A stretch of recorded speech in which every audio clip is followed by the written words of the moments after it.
Hello, and welcome to the 10th of December in 2020. So, I still have lots of Dungeons & Dragons stories to share with all of you. However, there were a handful of you out there, when I first proposed this whole December in 2020 thing. Why do I have headphones in? Are they listening to anything? There are some of you who expressed interest in my proposal for poetry. And I figured you folks have waited long enough. Today I will share and read one of my one of my more recent favorite poems. I don't consider myself a poetry nerd per se.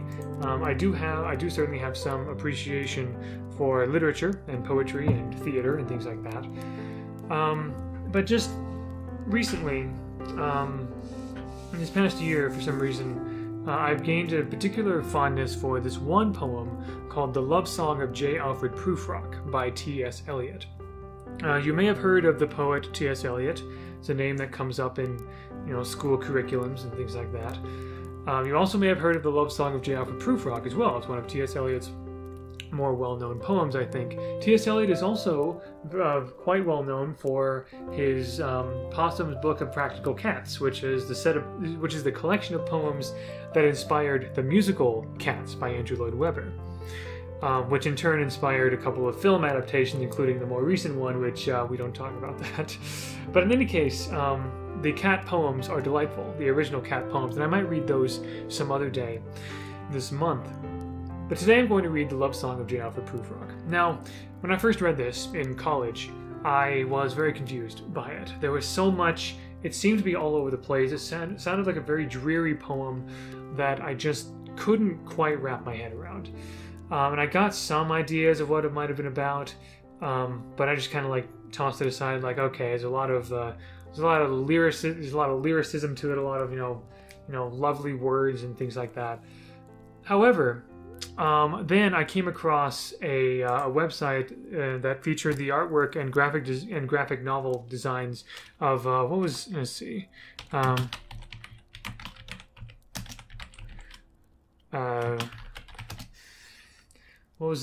Julian Peters. So there's a website called julianpeterscomics.com, and Julian Peters is an artist who has, among other things, committed several poems into graphic novel form or comic form, essentially. Other poems that Julian Peters has done is adapted into a sort of graphic novel sort of approach is La Belle Dame Sans Merci, In Flanders Fields, The Love Song of J. Alfred Prufrock, Do Not Go Gentle Into That Good Night, and several others. Annabelle Lee is another one. So they've done a lot of things. They have this really beautiful art, and looking at this and looking over this comic, their interpretation of The Love Song of J. Alfred Prufrock by T.S. Eliot, that opened my eyes to what this poem could actually be. It has single-handedly, significantly strengthened my appreciation for this particular poem, especially since I found a few things from my personal life and past experiences that I've come to that I very much relate to the narrator of the poem, essentially. So I'm going to read it to you, and before I do so, I'm going to perform the poem for you. I have at one point committed to memory, but it's been a while since I've done that, so I have it up in front of me as well for reference. I'm going to perform it in the way that I understand this poem. In general, my understanding is that the love song of J. Alfred Prufrock, I assume that J. Alfred Prufrock is the one who's speaking, and that he is in an older time in America. I'm pretty sure it's America, and just kind of like this old balding man who's struggling to find a woman in his life, and it's sort of an obligation, I think, for him to find a wife, essentially, someone to be engaged to and to marry, and it's just like there was so much more tedium and so much more process with it. If you think of like Jane Austen novels, Pride and Prejudice, imagine a bit of that in America. That's how it was at one point. I think especially in the late 1800s, early 1900s. So anyway, that's whether or not that's entirely accurate, that's what I have in my mind. And so at the beginning of the poem, there is a set of Latin which I will not attempt to say because I don't know all the Latin pronunciation. But the translation, according to Julian Peters anyway, is, if I thought that my answer were given to one who would ever return to the world, this flame would be still, with no further quiver. But since from this abyss none has ever returned alive, if I hear true, without fear of infamy I answer you. It is a quote from, I'm pretty sure it's a quote from Dante's Inferno, where someone who's like trapped in hell, essentially, in the Inferno, is speaking to Dante, who's visiting hell. And so, he says, well, if I thought that, if I thought that my answers to your questions or, me telling you my life story would go outside of this place, well, basically, like, I'm not afraid to tell you everything, about my life story and why I'm here because I don't think you're going to be leaving either, sort of a thing. Very bleak. Very bleak way to start the poem. But anyway, here we go. So again, I'm going to perform the poem. If I think of anything else to say afterwards, I'll say it. If not, I will pretty much end it there. So I hope you enjoy. This is a nice 8 minutes-ish long poem. Here we go. Let us go then, you and I, when the evening is spread out against the sky like a patient etherized upon a table. Let us go through certain half-deserted streets, the muttering retreats of restless nights in one-night cheap hotels and sawdust restaurants with oyster shells. Streets that follow like a tedious argument with insidious intent, to lead you to an overwhelming question. Oh, do not ask what is it. Let us go and make our visit.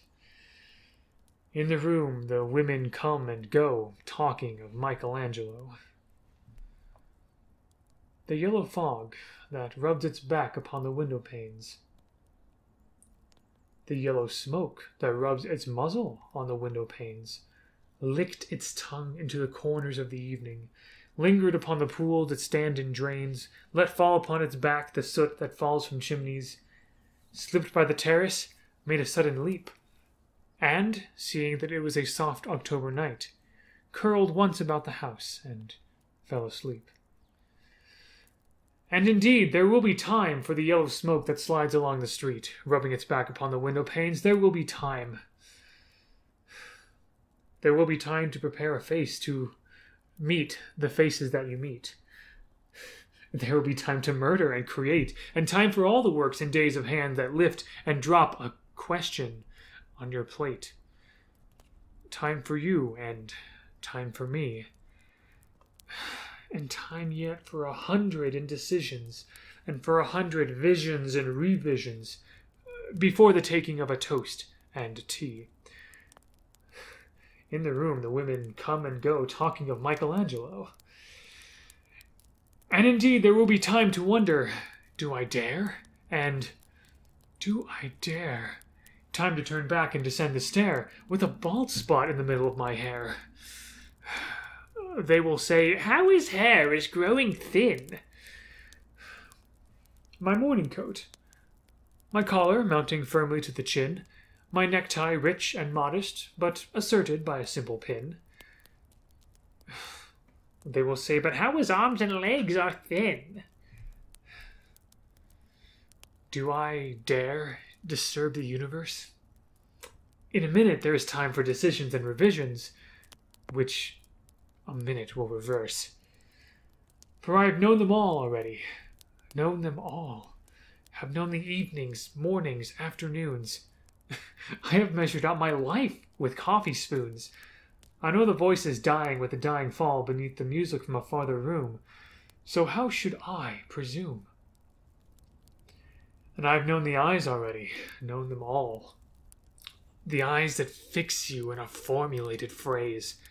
And when I am formulated, sprawling on a pin, and when I am pinned and wriggling on the wall, then how should I begin to spit out all the butt ends of my days and ways? And how should I presume? And I've known the arms already, known them all. Arms that are braceleted, and white, and bare, but in the lamplight downed with light brown hair. Is it perfume from a dress that makes me so digress? Arms that lie along a table or wrap about a shawl. And should I then presume? And how should I begin? Shall I say, I have gone at dusk through narrow streets and watched the smoke that rises from the pipes of lonely men in shirt sleeves leaning out of windows?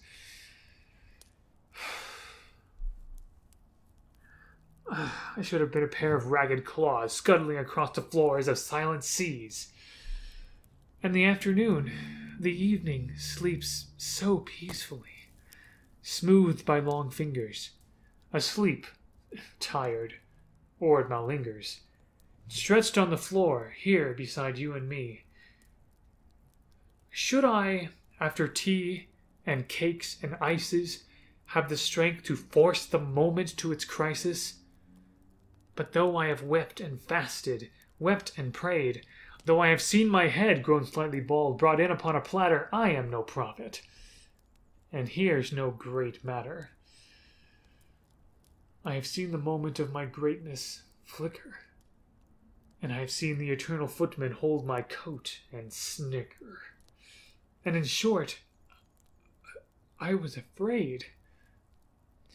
And would it have been worth it, after all, after the cups, the marmalade, the tea, among the porcelain, among some talk of you and me, would it have been worth while to have bitten off the matter with a smile, to have squeezed the universe into a ball, to roll it towards some overwhelming question, to say, I am Lazarus from the dead, come back to tell you all, I shall tell you all? If one, settling a pillow by her head, should say, that is not what I meant at all. That is not it at all. And would it have been worth it, after all? Would it have been worth while, after the sunsets and the dooryards and the sprinkled streets, after the novels, after the teacups, after the skirts that trail along the floor, and this, and so much more? It is impossible to say just what I mean, but as if a magic lantern threw the nerves and patterns on a screen, would it have been worth while if one, settling a pillow by her head, or throwing off a shawl and turning toward the window, should say, that is not it at all. That is not what I meant. At all. No, I am not Prince Hamlet, nor was meant to be. I am an attendant lord, one that will do to swell a progress, start a scene or two, advise the prince, no doubt an easy tool, deferential, glad to be of use, politic, cautious, and meticulous, full of high sentence, but a bit obtuse. At times, indeed, almost ridiculous. Almost, at times, the fool. I grow old. I grow old. I shall wear the bottoms of my trousers rolled. Shall I part my hair behind? Do I dare to eat a peach? I shall wear white flannel trousers and walk upon the beach. I have heard the mermaids singing, each to each. I do not think that they will sing to me. I have seen them, riding seaward on the waves, combing the white hair of the waves blown back when the wind blows the water white and black. We have lingered in the chambers of the sea by sea-girls wreathed with seaweed red and brown, till human voices wake us, and we drown. And that is the poem, the love song of J. Alfred Prufrock. If it is not apparent, which it may not be, I imagine an older gentleman, a little older than me, not yet married, sort of expected to marry and have a good job and all that kind of stuff in like, the early 1900s.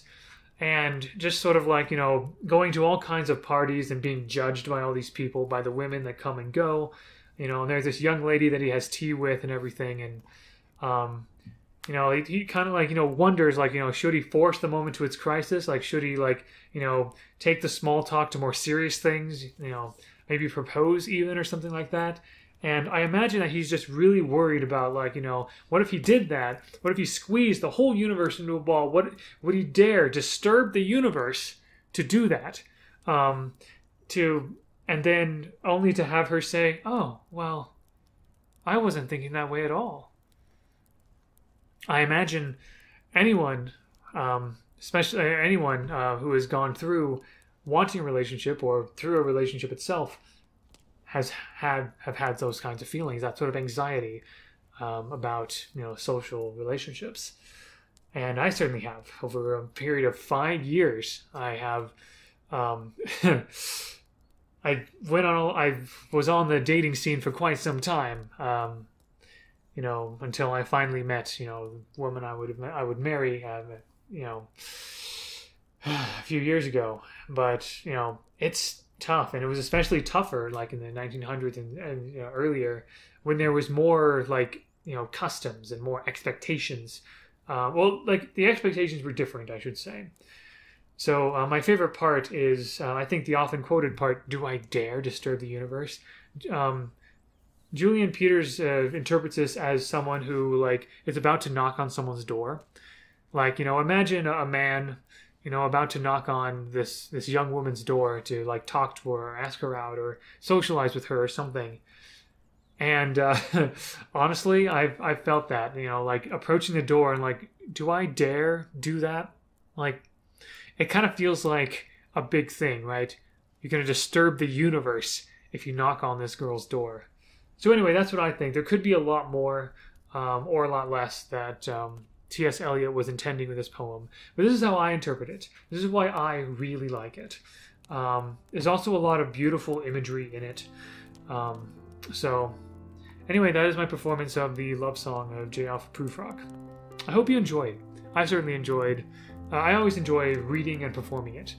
For people or just for myself, honestly. Poems are meant to be read out loud in general. So, but yeah, thank you very much for listening. I will have some D&D stories for you tomorrow. And yeah, take care. Thank you for being here, and all the best.